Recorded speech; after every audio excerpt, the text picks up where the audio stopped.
అందరికీ నమస్కారం. Welcome to my channel. ఈరోజు మేము ఎంతో ప్రసిద్ధి చెందిన మహిమగల శ్రీమాత నిమిషాంబ దేవి టెంపుల్కి వెళ్ళాము. ఈ టెంపుల్ వచ్చేసి మనకి బోడుప్పల్లో ఉంటుంది.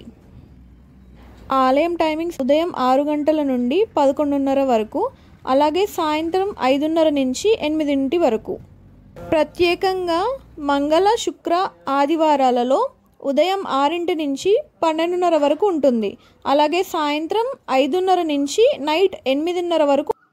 అయితే ఈ ఆలయానికి వెళ్ళి అమ్మవారికి మొక్కి 16 ప్రదక్షిణలు చేస్తే శుభ ఫలితాలు కలుగుతాయంట. అలాగే ఈ ఆలయాన్ని దర్శించుకుంటే కోరిన కోరికలు తీరుతాయని చాలామంది భావిస్తారు. ఈ నిమిషాంబ దేవిని ఏం కోరుకున్నా వేగంగా కోరికలు తీరుతాయని భక్తులు నమ్ముతున్నారు. 2006 సంవత్సరంలో హైదరాబాద్లో ఈ ఆలయాన్ని నిర్మించారు. ఎంతోమంది భక్తులు దూర ప్రాంతాల నుంచి వచ్చి అమ్మవారిని దర్శించుకుంటున్నారు. ఈ మహిమగల అమ్మవారి పురాణ కథ ఏంటో తెలుసుకుందాం. పూర్వం ముక్తకుడు అనే ఋషి ఉండేవారు. సాక్షాత్తు శివుడి అంశతో జన్మించిన ఆ ఋషి లోక కళ్యాణార్థం యాగాన్ని తలపెట్టాడు. ఆ యాగాన్ని చెడగొట్టేందుకు అసురులు ప్రయత్నించగా వారిని అడ్డుకోవడం ముక్తకుడి వల్ల కాలేదు. చివరకు ఆ ముని అగ్నికి ఆహుతి అయ్యేందుకు సిద్ధమయ్యాడట.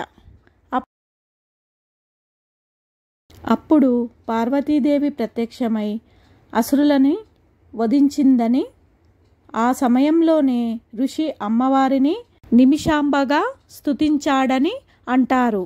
ఒకప్పుడు శ్రీరంగపట్టణం కర్ణాటక రాజ్యానికి రాజధానిగా ఉండేది. 400 ఏళ్ల క్రితం కృష్ణరాజ ఒడియార్ అనే రాజు ఈ ఆలయాన్ని నిర్మించినట్లు తెలుస్తోంది. అమ్మవారి ఆలయం పక్కనే శివునికి ఉపాలయం కూడా ఉంది. ఇదంతా జరిగింది కర్ణాటకలో అండి. అదే అమ్మవారు మనకి హైదరాబాద్ బోడుప్పల్లో కూడా ఉన్నారు. భక్తులందరికీ మనవి, ఇంకొక వర్ణంలో మన అమ్మవారి అలంకరణలో దర్శనం చేసుకోవాలి. అమ్మవారి యొక్క బంగారు చీర ఆంధ్రవేలో ఉన్నది. కొంత స్వర్ణకారులు మనకి ఇవ్వడంలో ఆలస్యమైంది. ఇక్కడ పంతులు గారు ఏం చెప్తున్నారంటే, మేము వెళ్ళిన రోజు అంటే 18th మే రోజు అమ్మవారి పుట్టినరోజు సందర్భంగా బెంగళూరు నుండి పట్టు బంగారు చీరని తెప్పిస్తున్నారట. ఈ అలంకరణ 3 రోజుల వరకు ఉంటుందని పంతులు గారు చెప్పారు. అంటే సోమవారం వరకు. మీలో ఎవరైనా అమ్మవారిని దర్శించుకోవాలనుకుంటే ఈ 3 రోజులలో అమ్మవారి సుందర శక్తివంతమైన రూపాన్ని చూసి తరించండి. నిమిషంలోగా ఈ ఆలయంలో కోరిక కోరుకోవాలని 21 సెకండ్లోపైనా, 21 నిమిషాల్లో అయినా, 21 రోజుల్లో అయినా మన విఘ్నాలు తొలగిపోతాయని నమ్ముతారు. కోరిన కోరికలు తీరిన తర్వాత 108 ప్రదక్షిణలు చేయాలని ఇక్కడ పండితులు చెప్తున్నారు.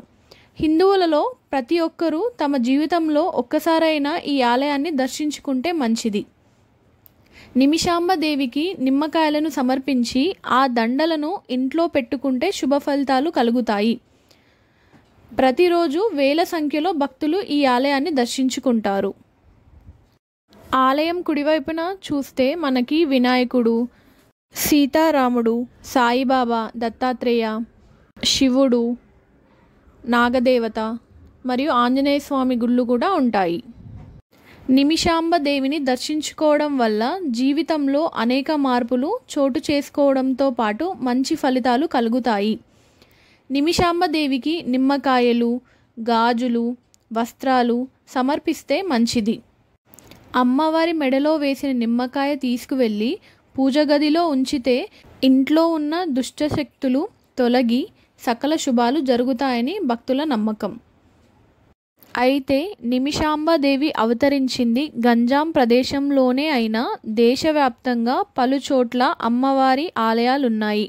అందులో ఒకటి మన హైదరాబాద్లో కూడా ఉంది. భక్తి శ్రద్ధలతో అమ్మవారిని మనస్ఫూర్తిగా కోరిక కోరుకుంటే 1 నిమిషంలోనే తీరుతుందని అంటారు. అందుకే అమ్మవారిని నిమిషాంబ దేవిగా పిలుస్తారు. నిమిష అంటే ఒక నిమిషం, అంబ అంటే పార్వతి.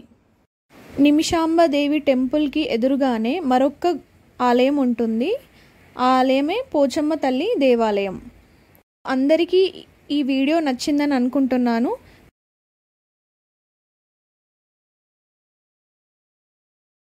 టెంపుల్కి పక్కనే మనకి నిమిషాంబ దేవి భవన్ అని ఉంటుంది.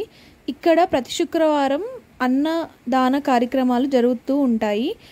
మధ్యాహ్నం 12:30 నుంచి 2 గంటల వరకు ఈ అన్నదాన కార్యక్రమాలు జరుపుతారు. Don't forget to like, share, comment and subscribe to my YouTube channel. And also hit the bell icon for more updates. Itlu me, Nikila Srinivas.